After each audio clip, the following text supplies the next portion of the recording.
আবার গোলমাল পাকিয়েছেন মহারাষ্ট্রের মুখ্যমন্ত্রী দেবেন্দ্র ফডনবিস। মহারাষ্ট্রের ভোটার সংখ্যা নিয়ে বড় বিতর্ক বাঁধালেন তিনি। এর শুরু হয়েছিল যখন কংগ্রেস নেতা রাহুল গান্ধী একটা রিপোর্ট টুইট করেন। তাতে বলা হয়, নাগপুর সাউথ ওয়েস্টে হঠাৎ করে অনেক ভোটার বেড়ে গেছে।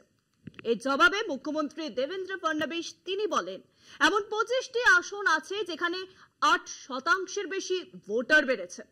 তিনি আরো বলেন, এসব আসনের অনেকগুলোতেই কংগ্রেস ও বিরোধীরাই জিতেছে। কিন্তু খোদ নির্বাচন কমিশনের সরকারি রিপোর্ট বলছে ফডনবিসের দাবি ঠিক নয়। মহারাষ্ট্রের ভোট নিয়ে প্রশ্ন উঠেছিল আগেও। এবার ফডনবিসের ভুল তথ্য সেই বিতর্কই আবার উস্কে দিল। প্রশ্ন এই, একজন মুখ্যমন্ত্রী এরকম এলোমেলো সব তথ্য দেন কি করে বলুন তো? বিতর্কের শুরু রাহুল গান্ধীর একটা সোশ্যাল মিডিয়া পোস্টে। তিনি সংবাদ সংস্থা নিউজ লন্ড্রির একটি রিপোর্ট শেয়ার করেন, যেখানে নাগপুর সাউথ ওয়েস্টে হঠাৎ ভোটারের সংখ্যা বেড়ে যাওয়ার অভিযোগ ওঠে। এর জবাবে মহারাষ্ট্রের মুখ্যমন্ত্রী দেবেন্দ্র ফডনবিস জানান, এমন 25টি আসন আছে যেখানে 8% বেশি ভোটার বেড়েছে এবং অনেকগুলো আসনে কংগ্রেসই জিতেছে। তিনি উদাহরণ দেন 5টি আসনের: west Nagpur, north Nagpur, Vadgaon Sheri, Malad west এবং মুম্বরা।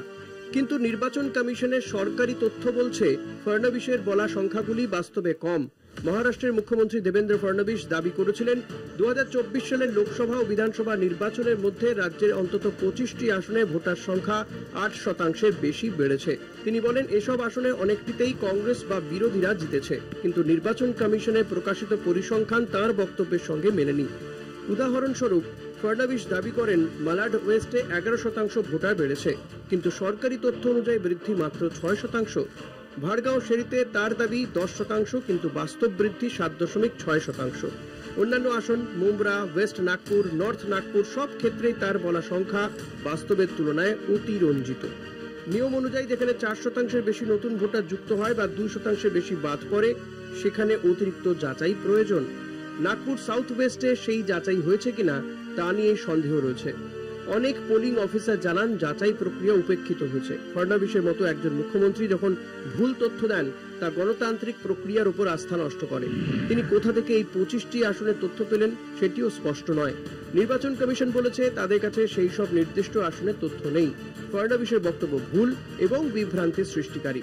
একটি দায়িত্বশীল পদে থেকে এমন অসত্য দাবি করা গণতান্ত্রিক স্বচ্ছতার পরিপন্থী। কলকাতা টিভি।